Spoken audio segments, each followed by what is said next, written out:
اعوذ باللہ السمیع العلیم من الشیطان الرجیم من ہمزہ ونفخہ ونفثہ۔ سورہ بقرہ کی آیت نمبر 144 سے لے کر کے 147 کی تفسیر چل رہی ہے۔ تحویل قبلہ کے متعلق حضرت ابن عباس رضی اللہ تعالیٰ عنہ فرماتے ہیں، صحیح بخاری اور صحیح مسلم کی حدیث ہے، رسول اللہ صلی اللہ علیہ وسلم نے کعبہ کی طرف منہ کر کے 2 رکعتیں پڑھیں، پھر فرمایا یہ قبلہ ہے۔ اس حدیث سے معلوم ہوا کہ مسجد حرام میں نماز پڑھنے والے کو ٹھیک کعبہ کی طرف منہ کرنا چاہیے۔ سفر میں اگر آپ نفل نماز پڑھیں تو نماز شروع کرتے وقت ضرور قبلہ کی طرف منہ کر لیجئے، پھر نماز پڑھتے رہیے خواہ آپ کا منہ کدھر ہی ہو، لیکن فرض نماز سواری پر نہ پڑھیں بلکہ سواری سے اتر کر قبلہ کی طرف منہ کیجیے، پھر نماز پڑھیے۔ حضرت انس رضی اللہ تعالیٰ عنہ فرماتے ہیں، ابو داؤد کی حدیث ہے، معراج کی حدیث ہے سند صحیح سے، بے شک رسول اللہ صلی اللہ علیہ وسلم جب سفر کرتے اور دوران سفر نفل پڑھنے کا ارادہ کرتے تو اونٹنی کا منہ قبلہ کی طرف کرتے، پھر تکبیر کہتے، تکبیر کہنے کے بعد سواری کا منہ منزل مقصود کی طرف کر لیتے، پھر نماز پڑھتے رہتے جس طرف بھی سواری کا منہ ہوتا۔ حضرت جابر رضی اللہ تعالیٰ عنہ فرماتے ہیں، صحیح بخاری کی حدیث ہے، رسول اللہ صلی اللہ علیہ وسلم نفل نماز اپنی سواری پر پڑھ لیا کرتے تھے، خواہ سواری کا منہ کسی طرف بھی ہو، لیکن جب آپ فرض نماز پڑھنے کا ارادہ کرتے تو سواری سے اتر کر قبلہ کی طرف منہ کرتے، پھر نماز پڑھتے۔ جب آپ سجدہ کریں تو ہاتھوں اور پیروں کی انگلیوں کو قبلہ رخ کر لیجئے۔ حدیث میں ہے کہ رسول اللہ صلی اللہ علیہ وسلم جب سجدہ کرتے تو ہتھیلیوں اور ہاتھوں کی انگلیوں کو قبلہ اور ہاتھ کی انگلیوں کو قبلہ رخ کر لیا کرتے تھے۔ حضرت ابو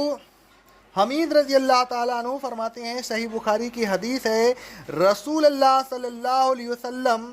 ہم جب سجدہ کرتے تو پیروں کی انگلیوں کو قبلہ رخ کر لیا کرتے تھے، جب آپ نماز میں بیٹھے تو سیدھے پیر کو کھڑا کر لیجئے اور اس کی انگلیوں کو موڑ کر قبلہ رخ کر لیجئے اور انگشت شہادت سے قبلہ کی طرف اشارہ کیجئے۔ حضرت عبداللہ بن عمر رضی اللہ تعالیٰ عنہ فرماتے ہیں،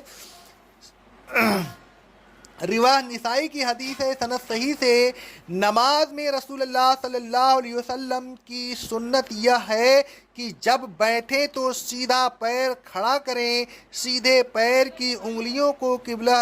کی طرف کریں اور الٹے پیر پر بیٹھیں۔ علی بن عبد الرحمن رضی اللہ تعالیٰ عنہ کہتے ہیں، صحیح رواہ ابن خزیمہ کی حدیث ہے سند صحیح سے، حضرت عبداللہ بن عمر رضی اللہ تعالیٰ عنہ نے اپنی انگشت شہادت سے قبلہ کی طرف اشارہ کیا، پھر فرمایا،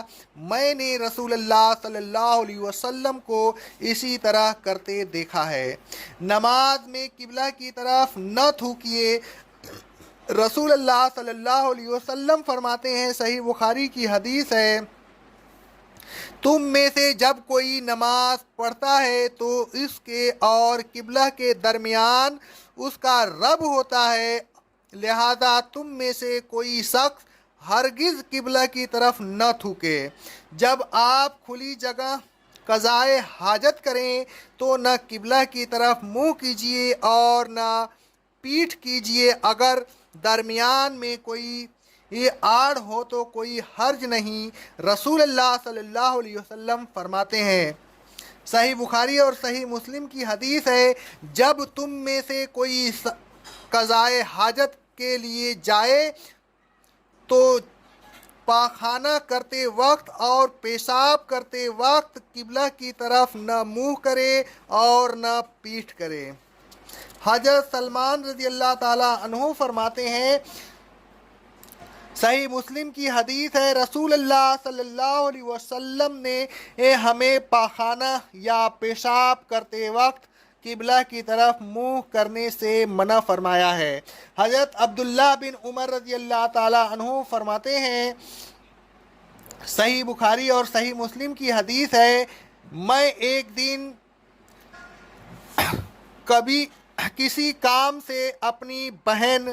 زوجہ مطہرہ حفصہ رضی اللہ تعالی عنہا کے گھر کی چھت پر چڑھا تو میں نے رسول اللہ صلی اللہ علیہ وسلم کو قبلہ کی طرف پیٹھ اور شام کی طرف منہ کیے ہوئے قضائے حاجت کی طرف دیکھا۔ نوٹ: اس حدیث سے معلوم ہوتا ہے کہ اگر درمیان میں آڑ ہو تو قبلہ کی طرف منہ یا پیٹھ کرنے میں کوئی حرج نہیں۔ جب آپ دعا